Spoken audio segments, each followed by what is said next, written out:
দিব, এমন একটা পরিবেশ আমাদের লিডার জনাব তারেক রহমান বলেছিলেন যে আমার ভোট আমি দিব, যাকে খুশি তাকে দিব, আপনারা আমার হাতকে শক্তিশালী করুন।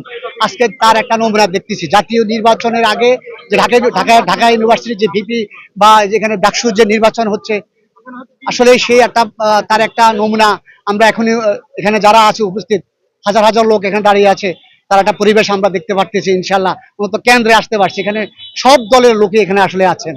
এই তাই আমার অনুভূতি, আমি আমার খুব সুন্দরভাবে আমার এই যে উপস্থাপনাটা আমার কাছে ভালো লাগছে। ইনশাল্লাহ অবশ্যই মেনে নিব, কারণ কি এখন তো আর স্বৈরাচার হাসিনা নাই, হাসিনা তো চলে গেছে। এখন এই নির্বাচন তার হাসিনা নির্বাচন না, এখন সবার অংশগ্রহণে নির্বাচনটা এখানে হচ্ছে। এই নির্বাচন জাতীয় নির্বাচনে কি প্রভাব ফেলতে পারে? অবশ্য লক্ষ জনতা দাঁড়িয়ে আছে, কোন রকম কোনো উচ্ছৃঙ্খল কোনো কিছু আমি দেখতেছি না, আমার কাছে ভালো লাগতেছে। আগে তো কেন্দ্রে আসার আগে ভয় লাগতো যে মানে ভোট কেন্দ্রে যাওয়ার আগেই তো আগেই তো প্রেশার বেড়ে যেত যে আসলে ভোটটা দিয়ে আসতে পারবো কিনা, আর কেন্দ্রে গিয়ে দেখছি যে আমার ভোটে তো নাই। কোনো অভিযোগ রয়েছে কিনা? না, অভিযোগ বলতে আগের অভিযোগ আর বর্তমানে অভিযোগের ভিতরে কোনো অনেক রাত ডিফারেন্স। কারণ আগে আগে যেটা ছিল এখন তো সব উৎসব জনতা, আমার পাশে যারা আছে সবাই কিন্তু উৎসব জনতা।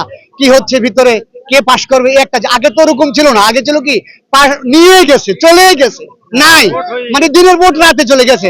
আমার মতো লোক, একজন সচেতন লোক, আমি কেন্দ্রে যেতে পারি নাই, তার চেয়ে আর দুঃখ কি। আমি আরেকটি প্রশ্ন আপনাকে করতে চাই, ঢাকা বিশ্ববিদ্যালয় ছাত্র সংসদ নির্বাচন যেহেতু শিক্ষার্থীদের নির্বাচন, এই নির্বাচনে কিন্তু বিভিন্ন জেলা উপজেলা পর্যায়ের বিএনপি নেতারা ঢাকা বিশ্ববিদ্যালয়ের শিক্ষার্থীদের বাড়িতে বাড়িতে গিয়ে ভোট দিয়েছেন, তাদেরকে ফোন দিয়ে ভোট দিতে বলেছেন এবং তাদের বিরুদ্ধে সাংগঠনিক পদক্ষেপ নেওয়া হয়েছে বিএনপির পক্ষ থেকে।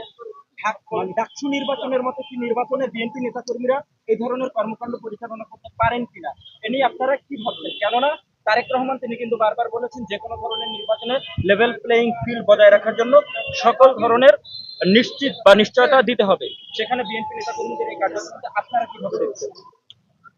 আমি আপনাকে আসলে কি বলবো, আপনার তো সাংবাদিক, আপনার মতো করে আপনি প্রশ্ন করছেন।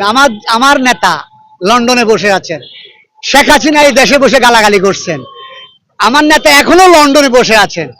এখনো যদি আপনারা এই ধরনের প্রশ্ন করেন তাহলে আসলে এ দেশের জনগণ কিভাবে মেনে নেবে?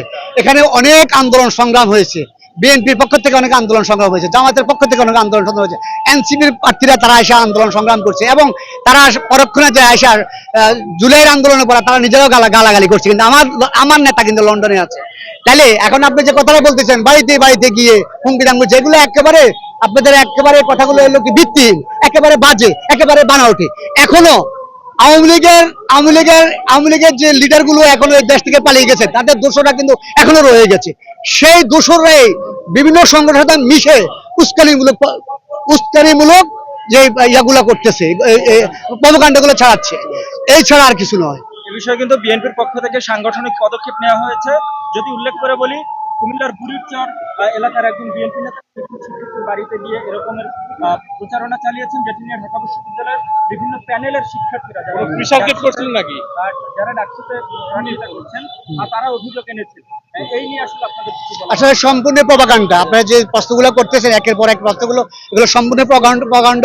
কারণ সকাল থেকে আমি বন্ধু এখানে টিল নাও দাঁড়ানো, এবং আমি একসাথে ধরে ঢাকা ইউনিভার্সিটি আসতেছি, আমার বন্ধু বান্ধব এবং আমার যারা সিনিয়ররা আছেন তারা এখানে অনেকে আসছেন, এবং আমরা যা দেখতেছি এরকম পরিবেশ, এত সুন্দর পরিবেশের ভিতরে এই যে প্রপাগান্ডা ছড়াচ্ছে, তাহলে বুঝতে হবে যে এখনো দোসরা এই দেশে এখনো রয়ে গেছে। কাজে আমাদের ইনশাল্লাহ আমাদের ফেব্রুয়ারিতে যদি আমাদের নির্বাচনটা হয়ে যায়, তারপরে ইনশাল্লাহ আমরা আমাদের এলাকা প্রত্যেকের ইউনিট এলাকায় এবং যে যে জেলা কথা বলছেন সেগুলো আমরা ইনশাল্লাহ আমরা চিহ্নিত করে তাদেরকে আমরা উপযুক্ত শাস্তি দেবো। আওয়ামী লীগ তো লক্ষ লক্ষ কোটি টাকা নিয়ে গেছে, এটা বিএনপির নামে বা জামাতের নামে দিয়ে লাগানোর জন্য বিভিন্ন ধরনের প্রপাগান্ডা করতেই পারে, ঠিক না? হ্যাঁ, তা তো অবশ্যই। কারণ তারা যখন এই দেশে যেভাবে রাজনীতি করেছে, এমন ভাবে রাজনীতি করেছে, তারা আর মানে পরবর্তী যে প্রজন্ম যারা আছে, আমরা যারা আছি, আসলে এমন বিভেদ সৃষ্টি করে দেখেছে যে মানে ঘরে ঘরে আপনার গ্যাঞ্জাম, ঘরে গ্রামে বাড়িয়ে, এবং এমন গ্যাঞ্জাম গুলো তারা করে গেছে, বাড়িতেও গিয়ে শান্তি পাওয়া যাচ্ছে না, একদম ঘর টু ঘর, ডোর টু ডোর। কি রাজনীতি এই দেশে শুরু করে গেছে এটা মানে যেটা আরো 50 বছর এই দেশে এসে যে কোনো দল যদি আসে, আমার দল যদি আসে, ইনশাল্লাহ জনাব দেশ নেত্রী বেগম খালেদা জিয়া যদি আমাদের দেশে যে বিএনপির যে ইয়াগুলো, যে আমাদের নীতিমালাগুলো যদি আমরা প্রয়োগ করে, মিনিমাম আরো অন্তত 50 বছর আমাদের সময় লেগে যাবে। কারণ কি, বিএনপি যখনই ক্ষমতা আসে, যখনই সে কোনো না কোনো মানে রাস্তা খুঁজে পায়, তখনই দেখা যাচ্ছে যে এমন গর্ত হয়ে আছে দেশটা, মানে এই গর্ত ফুরাইতে ফুরাইতে আবার বিএনপির বিরুদ্ধে আবার স্লোগান এসে পড়ে।